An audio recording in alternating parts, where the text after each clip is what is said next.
Come on! No, no, no, no! Now imagine there was an emergency outside the truck, an accident, something terrible on the ranch with a chainsaw. And I jump in this truck, but the truck, it won't shift into drive. Why? Because the cameras and sensors inside this cab won't let it shift, because it detects my eyes are big, there's a lot of emotion, there's some panic, and it doesn't feel that I'm fit to drive. Now that's not science fiction, that is happening because Ford just filed the patents. Ford actually has a series of patents down at the U.S. Patent and Trade Office that deal with the sensors and cameras inside the cab of their truck. And if the sensors in that truck determine that you're not fit to drive, that truck will not actually shift from park to drive.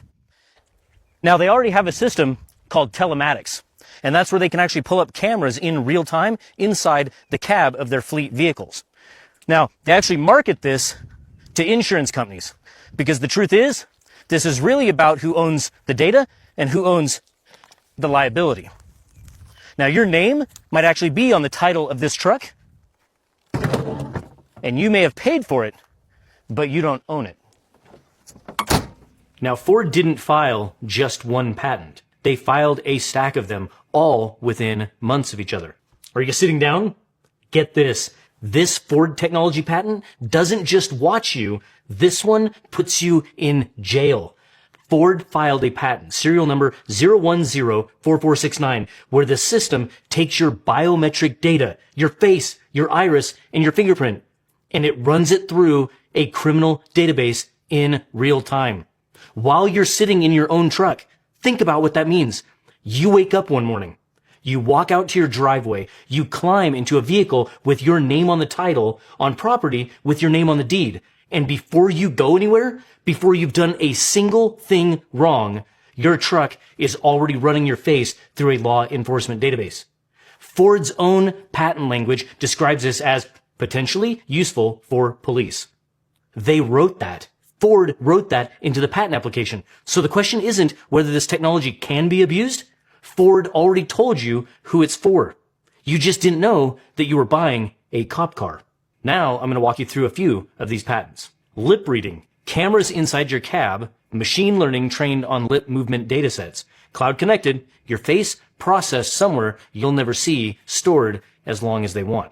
Acoustic lip reading, if the cameras aren't enough, the system emits inaudible sound waves and reads the echoes bouncing off of your mouth. You can't see it, it's just happening. Biometrics, your face, fingerprint, iris, filed February 2024, and it was published August 2025.